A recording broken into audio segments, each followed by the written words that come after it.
வணக்கம். DSGS Private Limited Companies discussion, Psychology Department discussion, All Department Conference meeting, World Leaders discussion, Kingdom countries discussion, Doctor class discussion, Status discussion, Question answers discussion, Error discussion. Okay, information. சரி, என்ன தகவல் அப்படின்னா,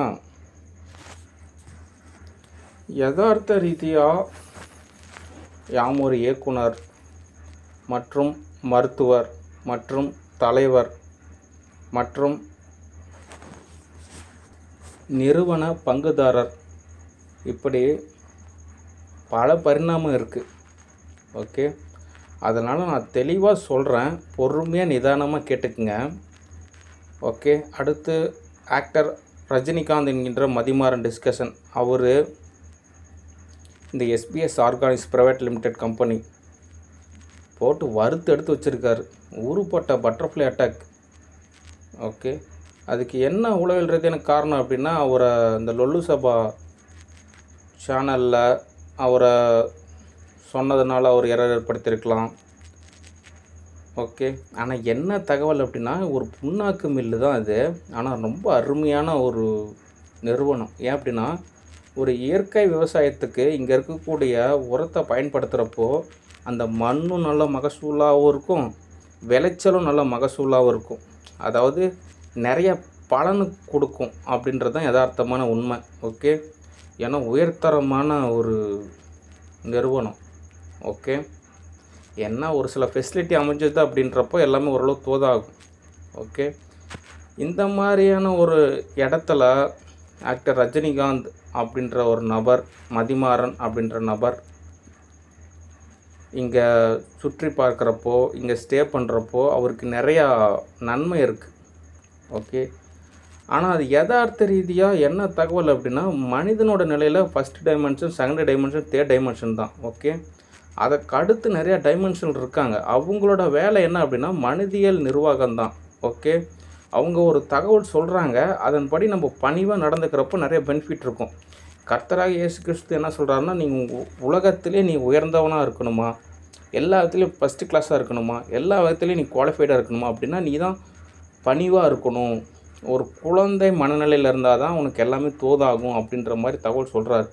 okay, அவருக்கு ஆவிக்குறி நிலையெல்லாம் அவங்க சொன்ன தகவலை இவர் தவறாக புரிஞ்சுக்கிட்டு அந்த நிறுவனத்தையே போட்டு வறுத்தெடுத்து வச்சுருக்காரு. ஓகே, அவருக்கு கிடைச்ச தன்னுடைய பலனை மிஸ்யூஸ் பண்ணுறாரு. ஓகே, அதுதான் ஸ்டேட்டஸ். ஓகே, சரி, அதனால் என்ன தகவல் அப்படின்னா, வேர்ல்டு கோர்ட்டை பொறுத்த வரைக்கும் ஆக்டர் ரஜினிகாந்த் என்கின்ற மதிமாறனுக்கு இனிமேல் நோ மூவிஸ். ஓகே, இனிமேல் மூவி புக்கிங் அப்படின்றது தோதாகாது. ஒரு மருத்துவராக என்ன தகவல் அப்படின்னா, ஆக்டர் ரஜினிகாந்த் என்கின்ற மதிமாறனுக்கு செல்ஃப் அவுட்டு. ரொம்ப வருஷத்துக்கு முன்னாடியே அவருக்கு கர்ம நிலையில் அவருக்கு ஸ்டூடியோவில் நாட் அலோடு அப்படின்றது தான் இன்ஃபர்மேஷன். ஓகே, ஆனால் ஏதோ ஒரு விதத்தில் ஒரு சில மூவிஸில் நம்ம புக் பண்ணால் எல்லாமே தோதா அனுபவத்தில் நமக்கு உதவி செய்வார் அப்படின்னு நினச்சோம். ஆனால் அப்படி கிடையாது. ஓகே, அவர் எரர் ஏற்படுத்துகிற மாதிரியான சூழ்நிலை நிகழ்ந்துருச்சு. ஓகே, அதனால் ஆக்டர் ரஜினிகாந்த் என்கிற மதிமாறன் அவர்களே, நீங்கள் போதும், நீங்கள் ஆல்ரெடி மூவிஸ் உங்களை புக் பண்ண வரைக்குமே போதும். இனிமேல் உங்களை ஸ்டூடியோவில் நாட் அலோடு. ஓகே, நீங்கள் ரிட்டையர்மெண்ட் எடுத்துக்கிறதுன்றது தான் தோதாக இருக்கும். ஓகே, அடுத்து உங்கள் டாக்டரை திருமணம் செஞ்சுக்கிறது அப்படின்றதெல்லாம் ஒரு இயல்பான ஒரு விஷயம். அதுக்காக நீங்கள் வன்முறையோ பட்டர்ஃப்ளை அட்டாக்கோ அல்லது வேறு வகையான துன்புறுத்தலோ அப்படின்றது தோதாகாது. ஓகே, கொஞ்சம் யதார்த்த ரீதியாக நம்ம தமிழ் கலாச்சாரத்தை பொறுத்த வரைக்குமே இது ஒரு அவமானமான ஒரு விஷயந்தான்.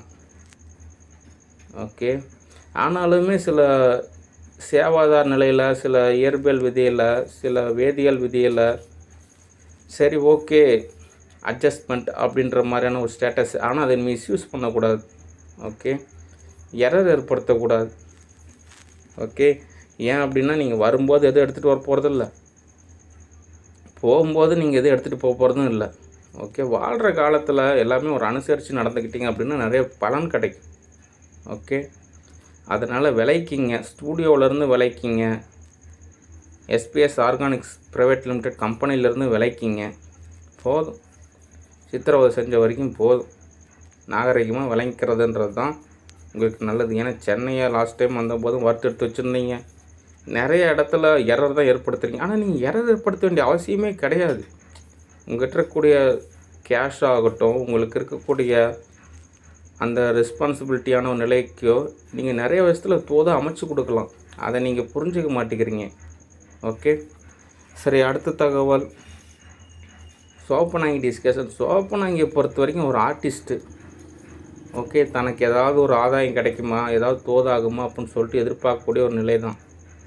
ஓகே, ரூட் தி ஆஃபீஸ் ஓரளவு தோது செஞ்சு கொடுப்பாங்க, அதில் ஏதாவது ஒரு லாபம் கிடைக்குமா அப்படின்ற ஒரு நிலை தான். ஆனால் யதார்த்தமான ஒரு பர்சன்டேஜ் லெவலில் என்ன ஒரு ஸ்டேட்டஸ் அப்படின்னா, சோப்பனாங்கியை மையப்படுத்தி நிறையா பேர் இன்வால்வ் ஆகிறதுனால ஏதாவது தோதாகுமா அப்படின்னு நினைக்கிறாங்க. அப்படியெல்லாம் கிடையாது. நீங்கள் நினைக்கிற மாதிரி சோப்பனாங்கியெல்லாம் அந்தளவுக்கு ஒர்த்தே கிடையாது. ரொம்ப சாஃப்ட் கேரக்டரு, நல்லா இங்கிலீஷ் பேசுவாங்க, படிப்பாங்க, ரொம்ப ஒரு மெச்சூரிட்டியான, ரொம்பவே ஒரு இலகுவான ஒரு கேரக்டர் தான். நீங்கள் நினைக்கிற மாதிரிலாம் கிடையாது. ஓகே, ஒரு சில பேர் பட்டர்ஃப்ளை அட்டாக் செய்கிறதுனால அவங்க தன்னை தற்காப்பு அப்படின்ற ஒரு நிலையில் தோது பார்க்குறாங்க. ஓகே, அந்த வகையில் சோப்பனாங்கியை வச்சு தோது பார்க்குறக்கூடிய நிலைகள்லாம் யார் யார் அப்படின்னா, இந்த பயோவிஸ் ரேவதி, ஓகே, அடுத்து பேரில் அரின்சன், அடுத்து இந்த ஆமேல ஆனந்துன்னு ஒருத்தர் இருக்கார். அப்போ ஒரு சில நபர் தான், அவங்களாம் சோப்பனாங்கியை விட்டுருங்க. சோப்பனாங்கியால் ஒரு பிரோஜனமும் கிடையாது அப்படின்றது தான் யதார்த்தமான உண்மை. ஓகே, நானும் உங்களை கூப்பிடுவேன், ஆனால் அதுக்கு யூனிவர்சல் பர்மிஷன் வேணும். ஓகே, அடுத்து என்னோடய ஸ்டேட்டஸ் நல்லபடியாக இருந்தது அப்படின்னா நானும் எல்லாத்தையும் இன்வைட் பண்ணுவேன். அதுக்கு தான் ஒவ்வொன்றும் தோது பார்த்துட்ருக்கேன். அதாவது யதார்த்த ரீதியாக நான் வந்து பார்த்திங்கன்னா மவுண்டன் ஸ்டூடியோ தான் எனக்கு ஒரு தோதான இடம். ஓகே, பிரபாஸ் அவர்லாம் 40 வயசு, அவங்க மேரேஜ் செஞ்சுக்கணும், ஃபேமிலியாக வாழணும் அப்படின்றதெல்லாம் கிடையாது. அவர் சுதந்திரமான ஒரு வாழ்வியல். ஓகே, அந்த மாதிரி ஸ்டேட்டஸ் தான் எமக்குமே. அதனால் பொறுமையாக காத்திருந்து எல்லாமே தோதாகிறப்ப கூப்பிட்டுக்கலாமேன்ற மாதிரியான ஒரு கான்செப்ட் தான். ஓகே, அதனால் பொறுமையாக காத்திருந்தீங்கன்னா தான் எல்லாம் தோதாகும். ஓகே, அடுத்து யதார்த்தரியாக நீங்களே புரிஞ்சுக்கணும். அதுக்கு தான் நிறையா புக்ஸ் படிக்கணும் அப்படின்றது. ஏன்னா புக்ஸ் படிக்கிறப்ப தான் ஒவ்வொரு புக்குலேயுமே ஒரு தேன் துளி உங்களுக்கு கிடைக்குன்னு வச்சுக்கோங்க. நீங்கள் ஒரு பாட்டில் நிறையா உங்களுக்கு தேன் வேணும் அப்படின்னா நீங்கள் அதுக்கு தகுந்த மாதிரி நிறையா புக்ஸ் படிக்கணும். அப்போ தான் உங்களுக்கு நிறையா பெனிஃபிட் கிடைக்கும். அப்போ தான் உங்களுக்கு நிறையா விஷயம் புரியும்.